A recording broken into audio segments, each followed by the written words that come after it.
So yeah, this week we're going to talk about the Big Ten, um, the one of the two premier. I won't say the premier because we don't know how this year's going to go.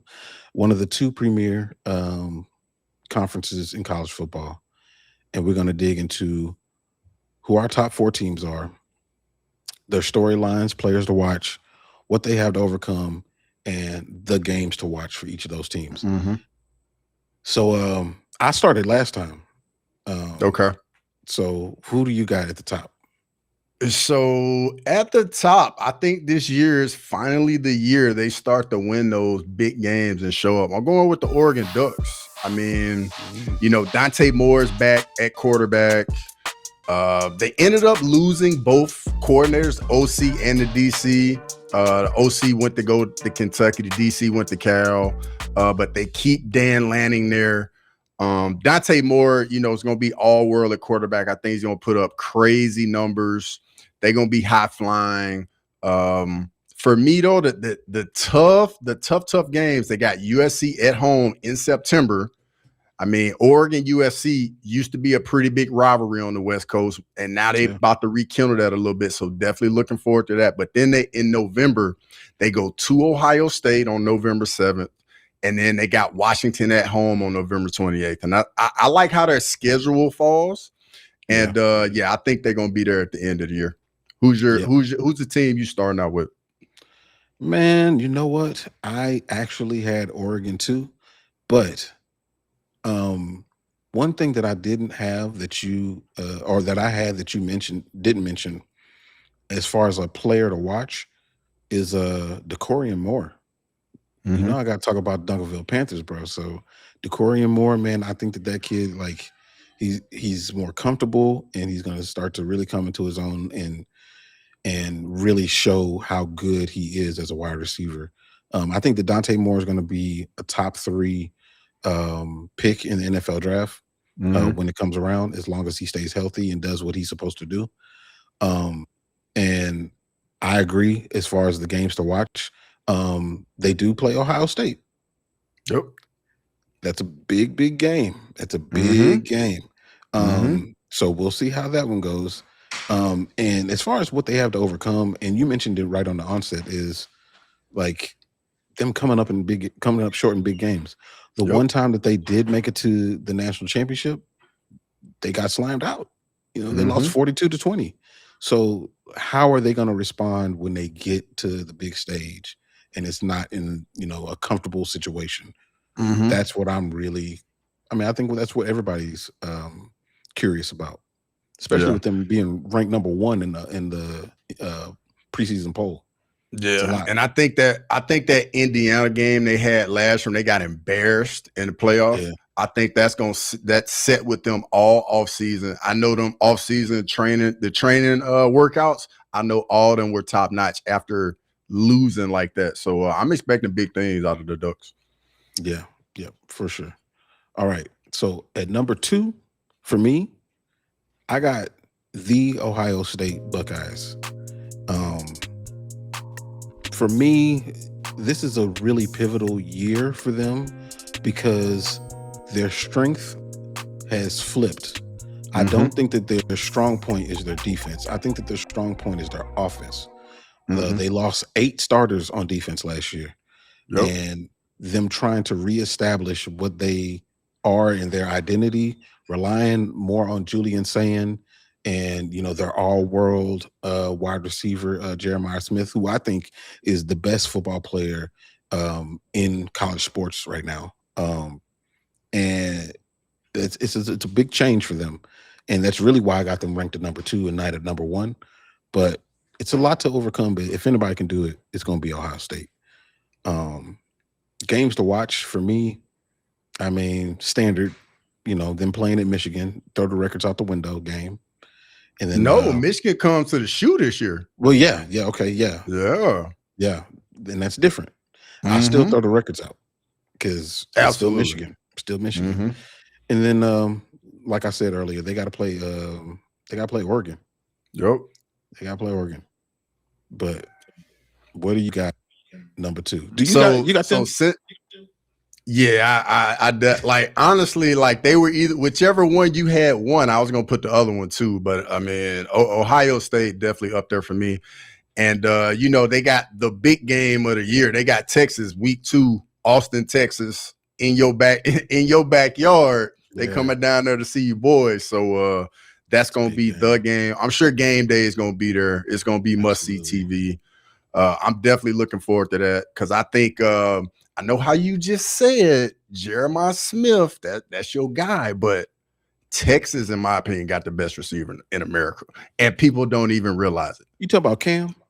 Cam is the real deal, bro. The dude was doing it at Auburn with no help, no quarterback. Now we got Arch Manning, got Ryan Wingo on the other side. Cam Coleman is going to go crazy this year, bro. Crazy. He's been going crazy in practice.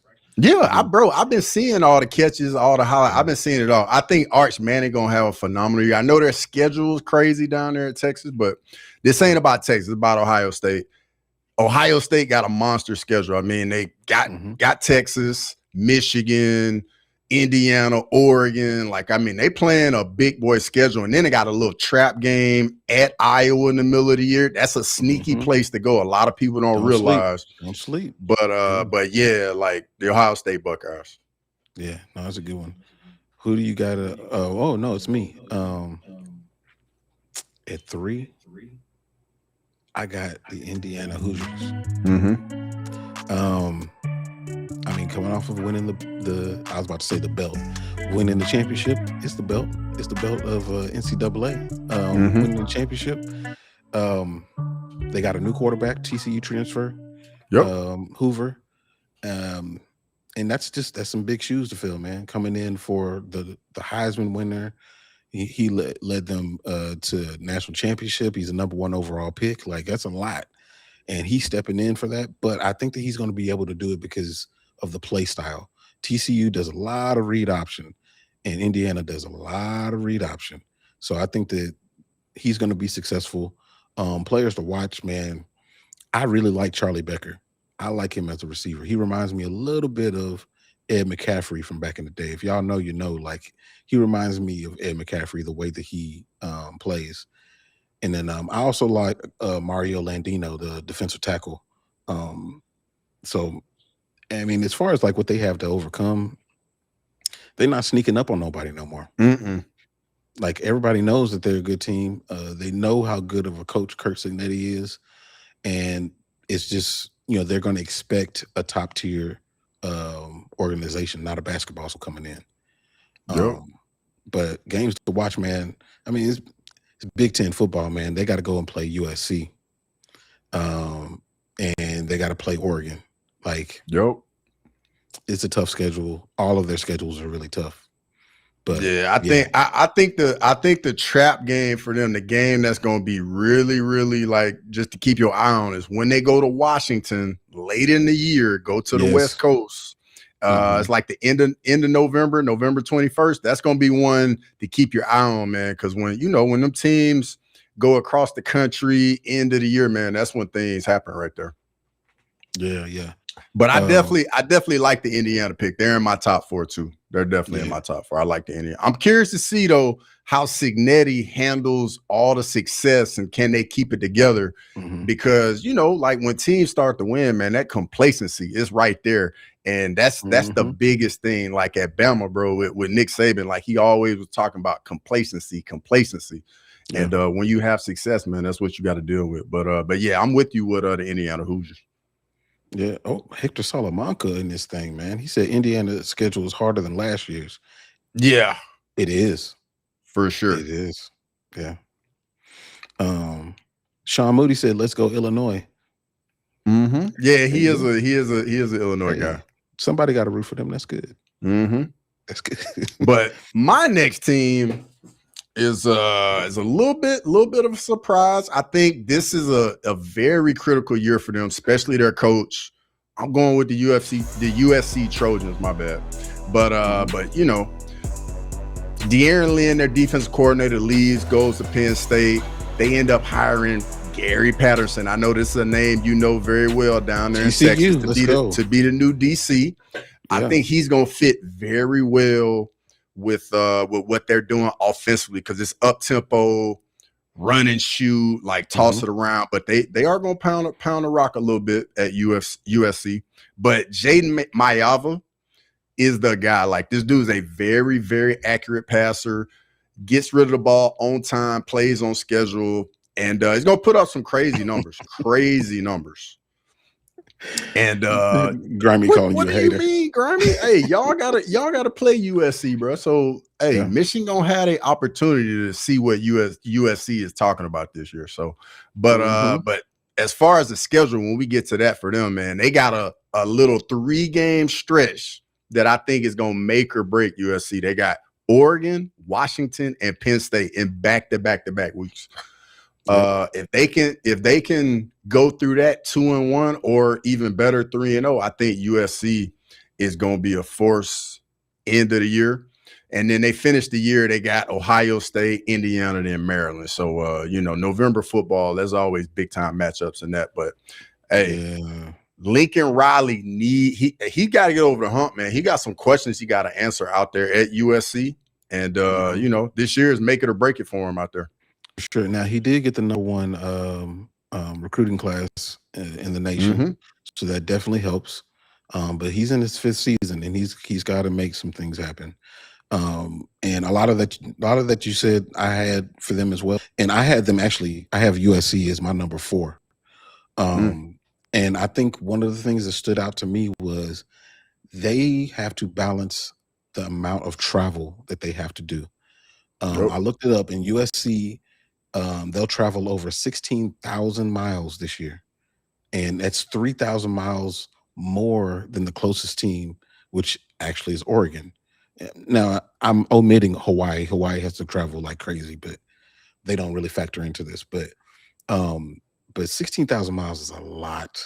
It's a whole lot. If you compare it, Ohio State's travels like 5,000 miles. They barely go anywhere, really. Yeah. So balancing the time zone changes, all of those things, and you have to go to school too. It's a lot of stuff. And I agree with Jayden Maiava. He's a 5th year senior? I don't know if he's a 5th year, but bro, I did a live stream for I think the USC Illinois game actually last year. Bro, this dude is super accurate, bro. Yeah, I think he got the best accuracy of anybody in college football, bro. Super accurate throw at football. Yeah. Another player that stood out to me was Jakeem Stewart, defensive tackle. Yep. And I think that a lot of USC's problems in previous years were in the trenches. It was either on the offensive side of the ball or the defensive. So I think that Lincoln Riley has kind of gotten all of that together. And like you mentioned, Gary Patterson coming in and being the defensive coordinator, like that's going to help so much and try to improve that liability that they've had in that area. But I am looking forward to that Penn State game. That's the one that I want to see. That's the one that stands out to me. Yeah. So who's your first team out? Who's your first team out? Oh, my first team out. I'm gonna say Michigan. Say Michigan. I think that Michigan, they have the pedigree, but I don't think they got the horses this year. Now, that being said, I feel like they can figure out ways to put it together and get some of these wins, possibly, and make some of these games closer than they probably should be. But if all remains the same and injuries are off, Michigan's gonna be sitting at home while people are playing in the playoff. Sorry, Grimy. Who's your first team out? Bruh, my first team out, I'm right there with you. The Michigan Wolverines, man. For me, it's a combination of a few things.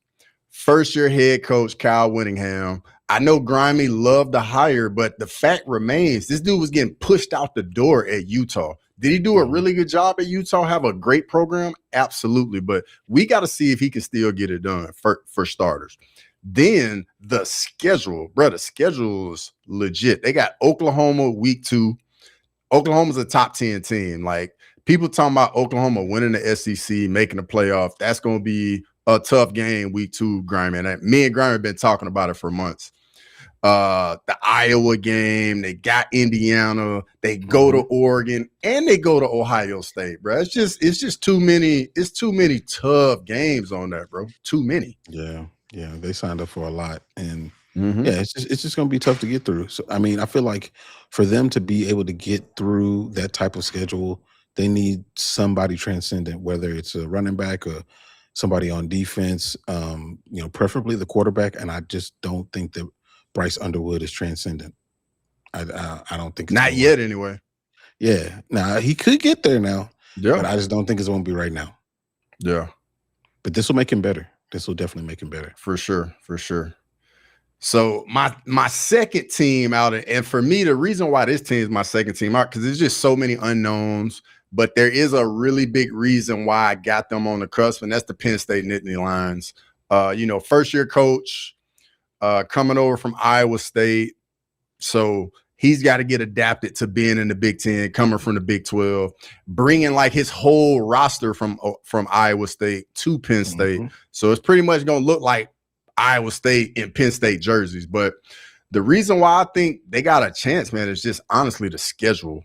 Like, I'm just gonna go through this whole schedule, and you just hear it. They open up with Marshall, then they got Temple, Buffalo, Wisconsin, Northwestern, USC, Michigan, Purdue, Washington, Minnesota, Rutgers, and Maryland. That schedule, they probably at worst, bro, I think they could go 9-3, maybe even 10-2, and just backdoor their way into the playoffs. That's true. And like you said, the schedule, it means a lot. And Penn State is definitely on my, just outside looking in. Another one is Iowa. I feel like they always have a good offensive line, a decent defensive line, and they tend to make these games way grimier and, no pun intended, than they need to be. And they end up eking out wins. So, I mean, I think that Iowa could make some heads turn. I think they're ranked too. I think they might be ranked. Yeah, too. they are. Bro, the issue with Iowa has been the same thing for like the last 20 years. They cannot play any offense. They cannot score points. Now, they'll be physical. They're going to run the ball.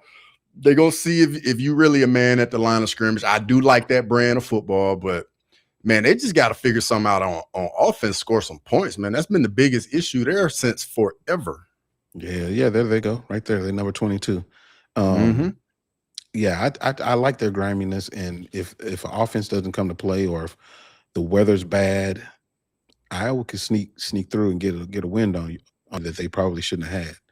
So I like them get some noise, but hey, grimy, Michigan's got a shot. It's a very small one, but they got a shot. Yeah, they got a chance. They're going to have to win some tough games now.